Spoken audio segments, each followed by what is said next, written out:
তো hello guys, আমরা যে ভিডিওগুলো ছাড়লাম না, এগুলা মানুষ ভাববে যে আমরা পাগলে এডিটিং করি, কিন্তু আমাদের এইভাবেই ভিডিও করতে হবে, বুঝছো? আর এইভাবে ভিডিও করতে আমার ভালো লাগে, ঠিক আছে? তোমাদের জানি না কি মনে হয়। তো ওই যে আমার পিছনে যে দাদাটাকে দেখতে পাচ্ছ, এ আমার ক্যামেরাটা ধরছিল, তো পিছনে ক্যামেরা ধরা লোক ছিল না, তার জন্য আমি একে পাইছি। তো এ ধরছিল, তার জন্য ওকে নিয়ে একটা ছোট্ট করে ব্লগ ভিডিও বানাচ্ছি, ঠিক আছে? আমি একটা সাইডে আসছি। সাইডে বলতে এটা হলো এই তোমার কি বলে, কংক্রিট বিল্ডিং যে বলে, কংক্রিট বিল্ডিংয়ে আসি। তো এই দাদাটাকে পাইলাম, দাদাটা আমার সাথে ভিডিও করলো, ঠিক আছে?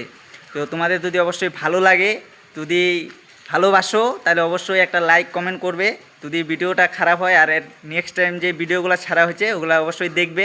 ওগুলা দেখে কেউ পাগল ভাববে না অরিজিনাল, ঠিক আছে? আমি অরিজিনালি পাগল না, ঠিক আছে? আমি হলাম ভিডিও বানাই এইভাবে যে তোমাদেরকে হাসানোর জন্য। যদি তোমাদের ভালো না লাগে তো অবশ্যই কমেন্টে বলবে। আর এই দাদাটার জন্য অবশ্যই একটা লাইক চাই, ঠিক আছে? তো আজকের এইটুকুই থাকলো, নেক্সট ভিডিওতে দেখা হবে তোমাদের সাথে।